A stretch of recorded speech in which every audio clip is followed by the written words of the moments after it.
दोस्तों हम जियोल को देखते हैं जो अपने भाई संगल और साथ में कंपनी के डायरेक्टर के साथ में होता है और वे सब बार में होते हैं और शराब पी रहे होते हैं, जहाँ पर संगल अपने भाई से बात कर रहा होता है। यह कह देता है कि मेरे पिता में नहीं मिलता है, अपनी माँ में मिलता है।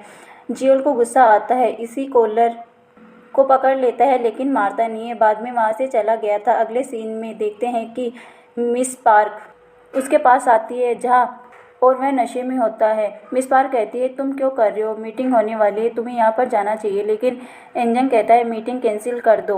मिस पार्क पूछती है क्या इसके वजह मिस जू है, तुम उसके लिए क्या कर सकते हो, वह तुम्हारे लिए क्या मायने रखती है। इसने बता दिया था कि मैं उसके साथ मर सकता हूँ। मिस जू और कीजुन को देखते हैं जो गाड़ी में बैठे हुए थे क्योंकि यहाँ पर बारी स्टार्ट हो जाती है। मिस जू कीजुन से कहती है कि तुम मिस पार्क को बुला सकते हो, वह छाता लेकर आ जाएगी। लेकिन कीजुन कहता है कि रहने दो, हम यहाँ पर ठीक है। बाद में इससे पूछ लेता है कि तुम दोनों का ब्रेकअप कैसे हुआ, लेकिन उसने कह दिया था कि मैंने उसे कहीं पूछा नहीं। मिस जू कहती है अगर मैं मिस पार्क होती तो मैं चाहती कि तुम मुझसे पूछो कि मैं ऐसा क्यों किया, क्योंकि मेरे लिए हमेशा सच मायने रखता है। बाद में सीन को याद करती है जो कि पास्ट का होता है। जियोल उसे कहती है तुम ठीक से एडिंग कर सकते हो, मुझे कोई फ़र्क नहीं पड़ता। जियोल कहता है कि तुम ऐसा नहीं कर सकती, लेकिन इसने कह दिया था कि अब कुछ नहीं हो सकता। बाद में इसे छोड़कर चली जाती है। मिस जू कहती है कि मुझे पता ही नहीं कि एप्पी कैसा राज आता है, इसलिए मैं हमेशा दुखी रहती हूँ, मुझे इसकी आदत सी हो गई है। अपने आप से सवाल करती हूँ कि क्या यह सब मैं डिज़र्व करती हूँ या नहीं, इसलिए जब मुझे डर लगता है तो मैं छिप जाती हूँ। कीजुन उसको देखता है और अपनी बातों से इसे कंसोल देता है।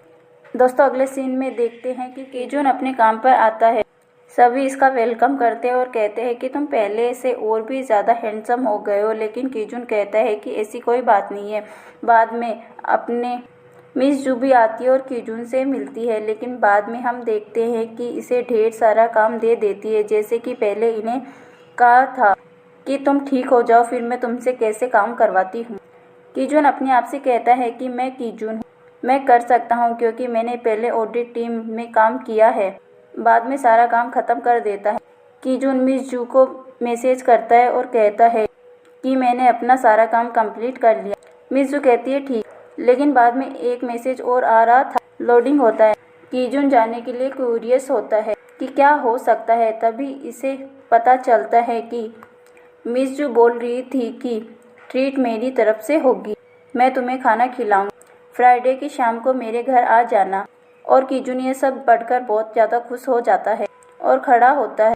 सभी लोग उसको देख रहे थे और वह उसके अजीब बर्ताव से सब हैरान हो जाते हैं।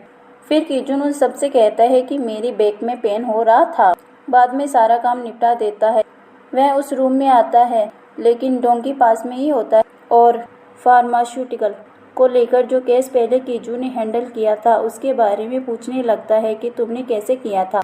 कीजुन कहने लगता है कि मैंने सारी जानकारी क्लाउड सर्वर पर अपलोड कर दी थी, तुम वहां जाकर देख लो। लेकिन डोंकी कहता है कि मैंने चेक तो किया था लेकिन वहाँ पर कोई फाइल नहीं है। कीजुन कहता है ठीक है, मैं चेक करके बताता हूँ। बाद में कीजुन चेक करने के लिए जाता है। साथ में वह सीन भी याद करता है उस टाइम मिस जू ने कहा था कि वह बस सारी इन्फो क्लाउड सर्वर पर डाल देना, मैं बाद में चेक कर लूँगी।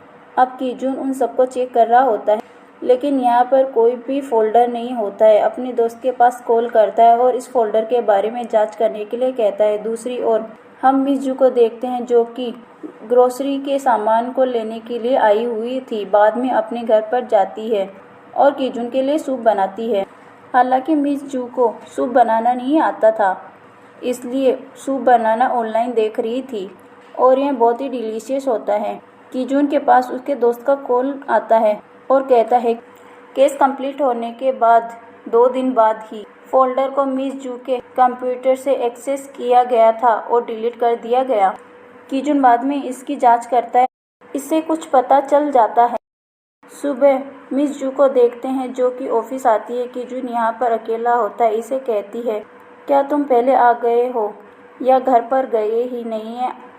इसको पास में बैठाता और कहता है कि तुमने मुझे ऑडिट टीम 3 में शामिल किया, क्या मैं इसकी वजह जान सकता हूँ? मिस जू कहती है कि मैंने पहले ही बता दिया था कि तुम अपने काम में अच्छे हो और कोई वजह नहीं है। कीजून कहता है कि क्या तुम सच कह रही हो? बाद में इसे एक फाइल दिखाता है जो कि एक मेडिकल फाउंडेशन के बारे में होती है। कीजून कहता है कि इस फाउंडेशन को कई सालों से पैसे दिए जा रहा है। मैंने इसकी गहराई से जांच की और मुझे पता चला कि यह फाउंडेशन जेओल की है। क्या ऑडिट टीम 3 में मेरा ट्रांसफ़र इससे रिलेटेड है? लेकिन यह कुछ नहीं कहती। कीजून कहने लगता है तुम उसकी हेल्प क्यों कर रही हो? क्या उसने ऐसा करने के लिए कहा है? लेकिन यह मना करती है और कहती है कि उसे पता नहीं था। मैं सब जानती हूँ। हालांकि मिस जू यह सीन याद करती है कि मैंने उसके फ़ोल्डर को डिलीट कर दिया था और यह सीन हमने पहले भी देखा था। कीजून कहता है मुझे नहीं पता तुम उसकी हेल्प क्यों कर रही हो। हालांकि मैं ये बात किसी को नहीं बताऊंगा, लेकिन किसी न किसी दिन सच्चाई बाहर आ ही जाएगी, इसलिए मैं चाहता हूँ कि तुम खुद इस सच्चाई को बाहर लाओ। अगले सीन में अपने घर पर आता है जहाँ पर मिस पार्क योगा कर रही होती है। इससे बात करती है लेकिन यह सो गया था। रात को मिस जू को देखते हैं जो कि जियोल के पास कॉल करती है और कहती है कि कल बोर्ड मीटिंग होने वाली है, मैं उसमें एक रिपोर्ट करना चाहती हूँ। अगले सीन में देखते हैं कि बोर्ड मीटिंग हो रही होती है और मिस जू अपनी रिपोर्ट देना चाहती है जो कि जियोल के बारे में होती है, लेकिन डायरेक्टर किम कहता है कि पहले मैं कुछ कहना चाहता हूँ। वह लंबी चौड़ी बातें तो करता है लेकिन मेन मोटिव यही होता है कि वाइस चेयरमैन बना दिया जाए। सेंग मिस जू से कहती है कि यह सब क्या है? डायरेक्टर किम तो जियोल के साथ था, लेकिन देखकर लगता है कि इसने जियोल को धोखा दिया है। बाद में यहाँ पर वोटिंग होती है और देखते हैं कि कई सारे एम्प्लॉय संगल के साथ ही होते हैं और उसको वाइस चेयरमैन बना दिया जाता है। डायरेक्टर किम मिस जू से पूछता है कि तुम्हारी रिपोर्ट कौन सी है, मैं उसको भूल गया था।